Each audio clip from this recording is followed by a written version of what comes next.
Hi friends, मेरा नाम है रोहतास और आज है 18 अक्टूबर। और 18 अक्टूबर जितनी महत्वपूर्ण करंट अफेयर है वह आपके लिए लेकर आया हूँ। तो यह लेक्चर आपके आने वाले एग्जाम के लिए बहुत ही महत्वपूर्ण है। तो ये शुरू करते हैं।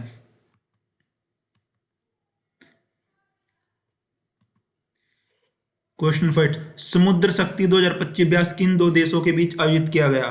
तो चार ऑप्शन, भारत और मलेशिया, भारत और थाईलैंड, भारत और इंडोनेशिया, भारत और वियतनाम। तो सही आंसर है ऑप्शन नंबर सी, भारत और इंडोनेशिया।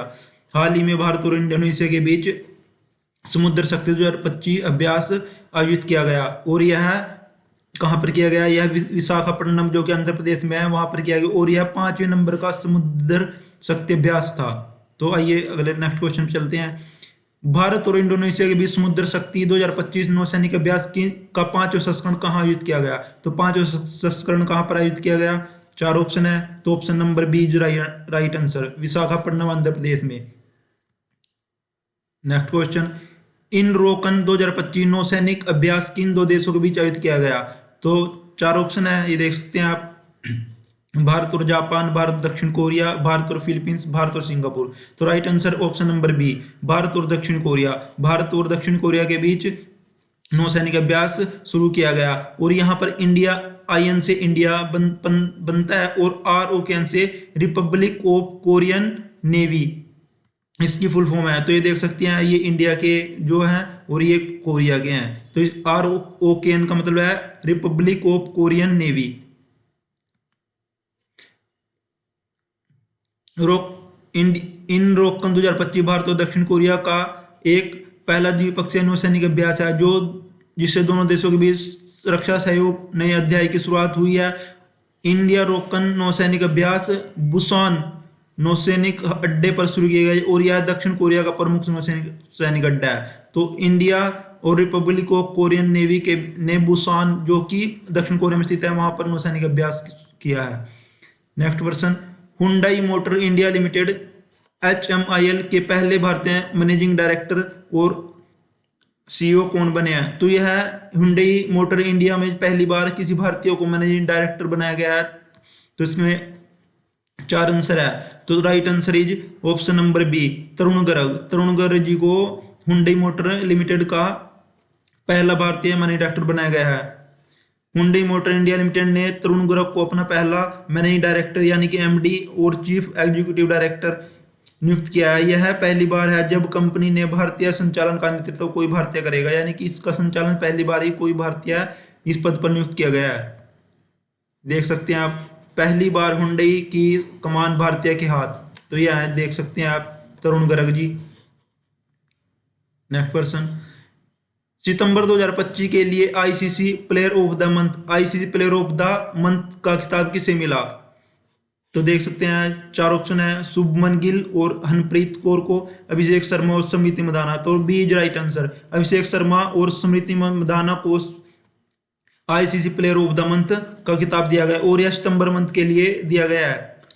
सितंबर 2025 में भारतीय खिलाड़ी अभिषेक शर्मा जो कि पुरुष वर्ग में और स्मृति मंदाना जो कि महिला वर्ग को ICC player of the month चुना गया और जिन्होंने उस महीने अंतर्राष्ट्रीय क्रिकेट में शानदार प्रदर्शन किया। नेक्स्ट क्वेश्चन, प्रधानमंत्री नरेंद्र मोदी ने अक्टूबर 2025 में आंध्र प्रदेश के किस संस्थान पर 13,430 करोड़ रुपए की परियोजनाओं का उद्घाटन किया? तो चार ऑप्शन है। तो सही आंसर है option number C, Kurnool. Kurnool में शुरू की गई परियोजनाओं की कुल लागत 13,430 करोड़ रुपए जो ऊर्जा, परिवहन, रक्षा और डिजिटल कनेक्टिविटी जैसे बहु क्षेत्रीय क्षेत्रों में निवेश करती है। तो कहां पर किया गया? कर्नूल में। ये देख सकते हैं आप, प्रधानमंत्री नरेंद्र मोदी उद्घाटन करते हुए 13,430 करोड़ रुपए की परियोजनाओं का कर्नूल आंध्र प्रदेश में। हाल ही में किस कंपनी ने म्यूचुअल फंड से पेमेंट सुविधा की शुरुआत की है?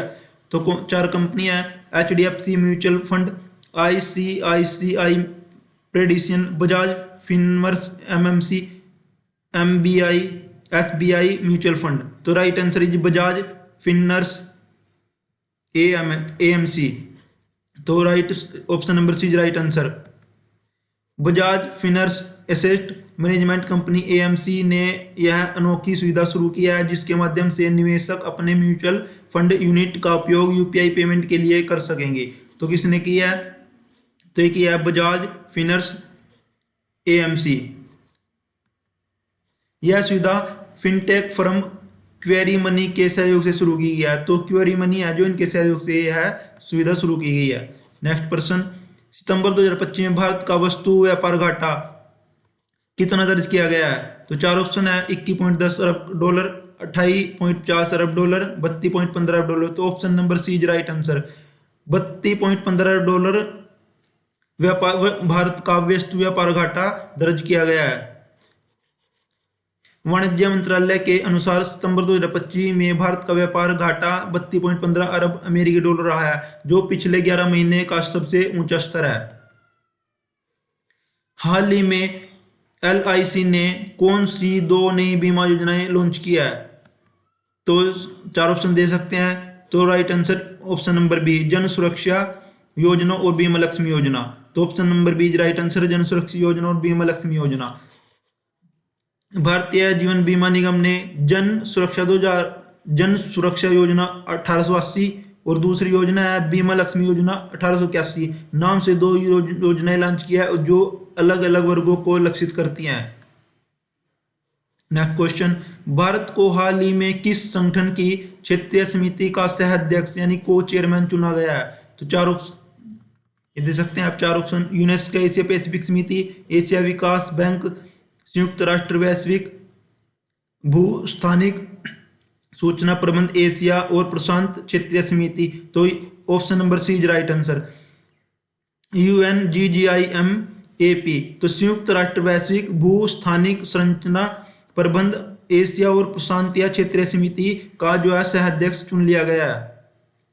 व्याख्या देख लेते हैं। भारत को संयुक्त राष्ट्र वैश्विक भूस्थानीय सूचना प्रबंध UNGGIM की एशिया और प्रशांत क्षेत्रीय समिति UNGGIMAP का सह अध्यक्ष चुना गया और यह सन 2028 तक 3 वर्षों के लिए किया गया है।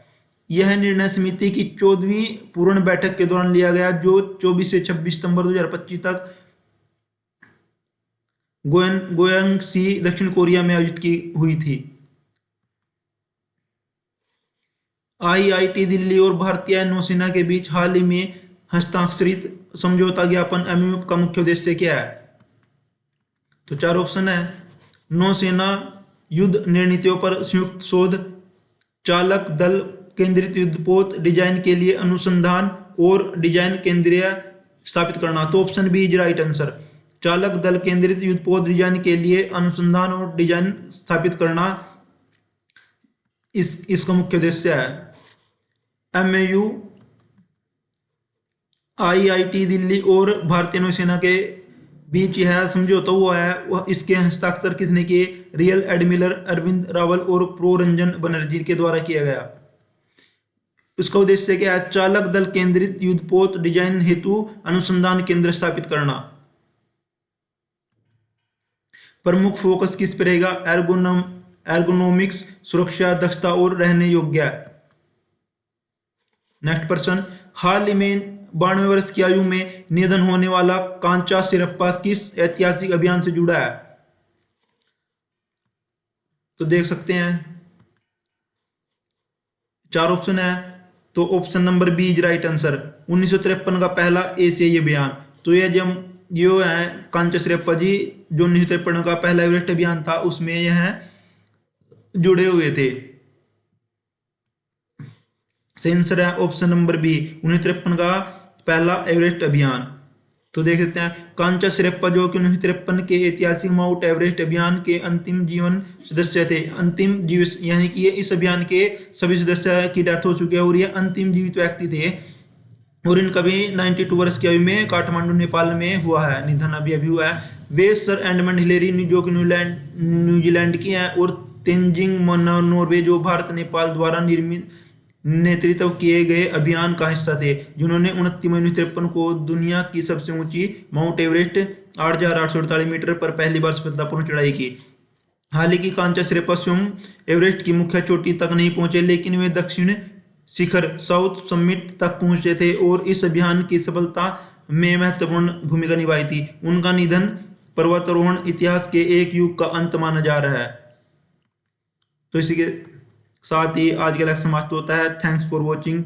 जय हिंद जय भारत। हमारे चैनल को लाइक करें, शेयर करें, सब्सक्राइब करें। जय हिंद जय भारत।